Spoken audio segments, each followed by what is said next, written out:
Good morning, dear listeners. Today we're going to continue with the principle of polarity in Buddhism. So Buddhism has different branches. There is a sutra, which is more like a common Buddhism, and then there is a Tantra Buddhism, Tantric Buddhism, Vajrayana Buddhism. So in both, we find this principle of polarity explained in different ways. So let's begin with the Mahayana, which is the Sutra Mahayana Buddhism. There is a text called, it's a sutra text called the Heart of Perfection of Transcendental Wisdom, commonly called the Heart Sutra. So in this sutra, the Buddha explains that the paradox between form and emptiness is overcome by the perfection of wisdom. So the two opposites here are form, which is anything that is manifested, and emptiness, which is the timelessness of the mind that manifests. So the projection and the projector.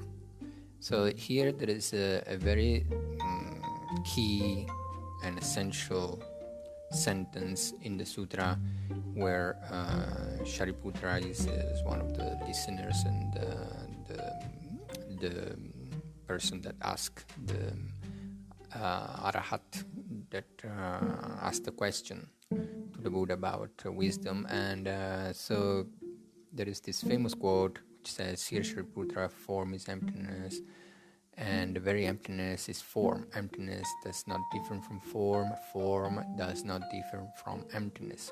Whatever is form, that is emptiness. Whatever is emptiness, that is form." And the same is true of feelings, perceptions, impulses, consciousness. So this is a quote.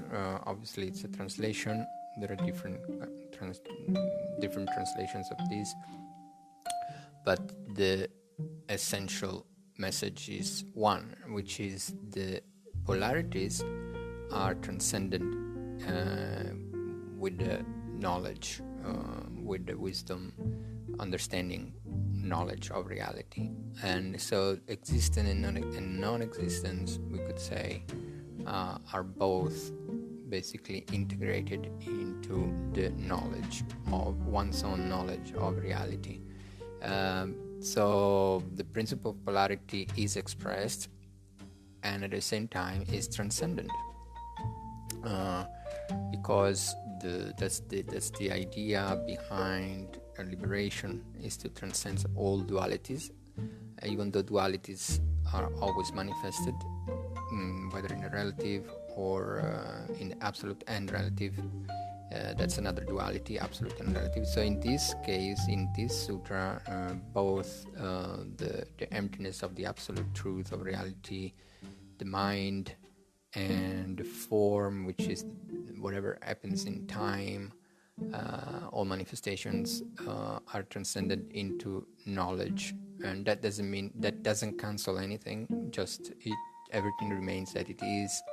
But now there is experiential knowledge of it, and this is not just a common intellectual knowledge, but it's actually an experiential knowledge, which is gained through meditation into the nature of reality.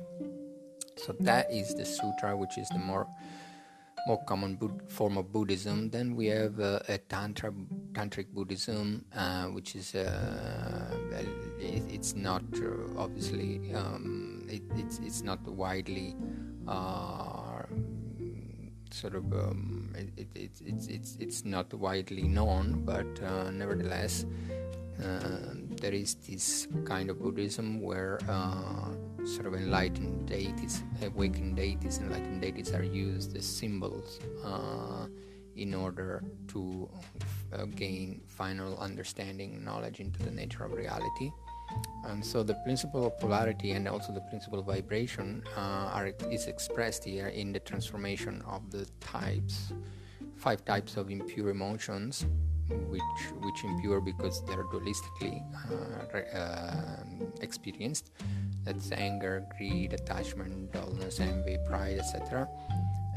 So these are the emotions that binds one being, a sentient beings, into the wheel of time.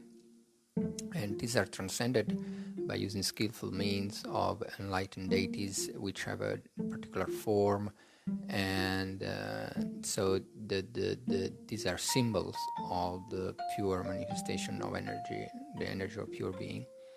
And but the ground, the subtle energy of pure being, it remains the same. That is behind both impure emotion and the pure wisdom, which comes from the transformation while one is doing such practices.